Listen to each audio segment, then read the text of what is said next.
conversation around the oldest mosque in Africa is often framed as a question of where Islam entered the continent. That framing is incorrect. Early Islam did not arrive in Africa as a foreign presence. Africa was already a foundational refuge and anchor for the earliest Muslim community. So the real question is not about entry. It's about who preserved that origin and who later tried to rebrand it. The Mosque of the Companions is tied to the earliest period of Islam, when the first Muslims sought protection, stability, and recognition outside persecution. This was not colonization. This was not conquest. This was recognition of an existing moral and political order in the Horn of Africa. Africa did not receive Islam as an outsider. Africa safeguarded Islam at its most vulnerable moment. That distinction matters because it establishes origin through protection, not arrival through expansion. Historical custodianship is not the same thing as modern administration. The communities tied to the Red Sea world preserved religious coexistence, trade continuity, and cultural memory across centuries. They did so long before modern states, borders, or nationalist narratives existed. So when a modern government claims exclusive ownership over early Islamic heritage, the question becomes, are they preserving history or retroactively claiming it to legitimize the present? Now we have to talk about Axum. The Axumite world was a regional civilization, not a modern nation state. Its cultural, economic, and religious footprint extended across areas that today include Eritrea and northern Ethiopia.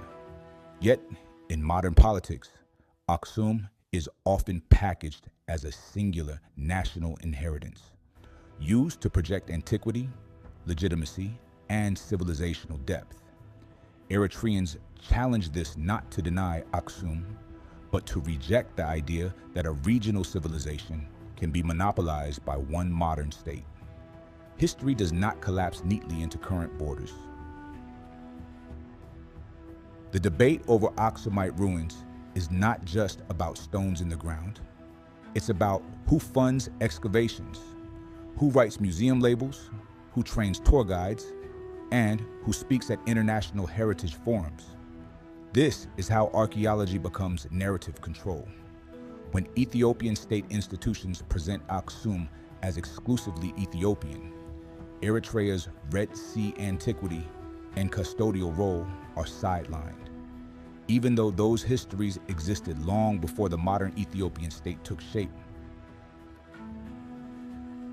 Ethiopia is frequently described as never colonized.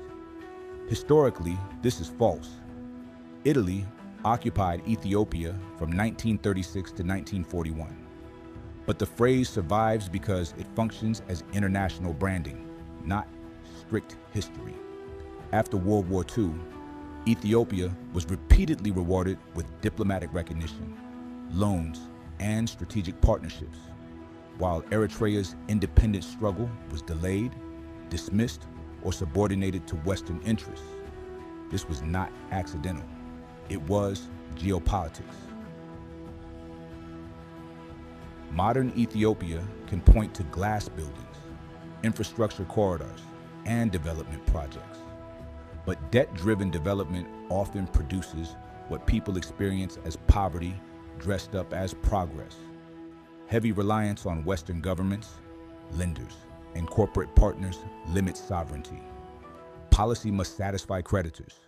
Strategy must satisfy donors, and regional stability becomes negotiable. This is not freedom from colonization. It is control through dependency. Africa did not inherit early Islam. Africa protected it. Axum was not a national logo. It was a regional civilization.